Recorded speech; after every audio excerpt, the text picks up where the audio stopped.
लोगों को उन्हीं लोगों का संरक्षण मिलता है। कौन बोलेगा? हम लोग एक दूसरे पे आरोप प्रत्यारोप लगा के हम भी चले जाएंगे यहाँ से, लेकिन इस बेटी को न्याय, 5 साल की उम्र में विधवा बनी अंजलि, इसकी मांग का हिसाब कौन करेगा? है कोई ऐसा कृष्ण आएगी इसकी लाज बचाने, इस परिवार को सुरक्षा दिलाने? आएंगे कोई? नहीं।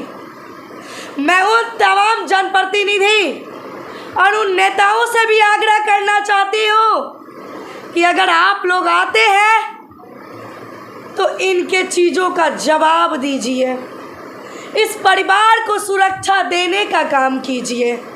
सदन में मुद्दा पे बात होनी चाहिए कि 22 साल की अंजलि विधवा बन गई, कुदरत की देन से नहीं, वो दरिंदे ने अपने ईगो पे आकर के अपनी ही बेटी, अपनी भतीजी को विधवा बना दिया। इस पे बात होनी चाहिए। हमें उन लोगों से इस परिवार को सुरक्षा में पैसा देने की ज़रूरत नहीं है, वो पैसा वो खुद रखे और हमें इस परिवार को न्याय दिलाने का काम करे। क्या मैं गलत बोल रही हूँ? नहीं। क्यों? क्योंकि 10,000 20,000 से हमारी कुछ नहीं होगी। हमें न्याय तब मिलेगी, इस अंजलि को न्याय तब मिलेगी, 7 माह के पल रहे पेट में बच्चे को न्याय तब मिलेगी जब वो दरिंदा सलाखों के पीछे जाएंगे।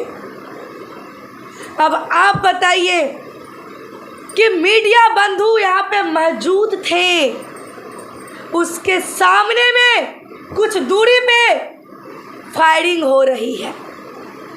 क्या मैं झूठ बोल रही हूँ? आप लोगों से मैं जवाब चाहती हूँ, क्या ये बात झूठ है? सही बात है। सही बात है। क्या प्रशासन को ये बात पता नहीं? अब तो मीडिया लोग भी असुरक्षित है। अगर उस दिन किसी तरह का घटना घट जाता, कौन जवाब देता? कौन इसका जवाबदेही लेता? आखिर क्यों मौन है प्रशासन? कहीं ये उस परिवार से मिले हुए हैं, क्योंकि वो दबंग प्रकृति के इंसान है। जिस तरीके से उनकी बच्ची के बयान के द्वारा पता चली है कि वो लोग शराबी थे, शराब भी बेचने का काम करते थे, उनके पास हथियार कहाँ से आ गए? क्या कोई हथियार का लाइसेंस है उनके पास? कहाँ से आ गई लाइसेंस? ये तमाम चीज़ें स्पष्ट है पदाधिकारी को उसके घर के ऊपर बुलडोजर चलाने का, लेकिन इनकी बुलडोजर, आज अंजलि का सुहाग उजड़ गया, ये दरिंदा भी अंदर जाएगा, फिर 6 महीना, साल भर, 2 साल में, 5 साल में बाहर निकलेगा, उसका मनोबल बढ़ेगा कि नहीं बढ़ेगा? उसको तो लगेगा ही। और कहते हैं जो भी क्रिमिनल लोग हैं, जो भी आरोपी हैं, वो कहते हैं कि जेल है तो बेल है।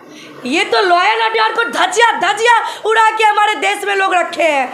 तो संशोधन करने की ज़रूरत है संविधान में, ताकि हम जैसे लोगों को, असहाय बेबस लाचारों को न्याय मिल सके। अभी हम लोग इनको लेके थाना पे जा रहे हैं। जब तक इस परिवार को सुरक्षा के साथ नहीं भेजा जाएगा, इसका वहाँ पे बाइट नहीं लिया जाएगा, तब तक हमारी लड़ाई तेज रहेगी। प्रियंका झा आज नहीं, अब ये प्रियंका झा आती रहेगी जब तक मैं इस दरिंदों को अंदर नहीं करवा दूंगी। मैं आपको कह दूं कि संविधान पे हमें भरोसा है, न्यायालय पे हमें भी भरोसा है। इतना तो उम्मीद है कि हमें न्याय मिलेगी, हम लड़ेंगे और हम जीतेंगे।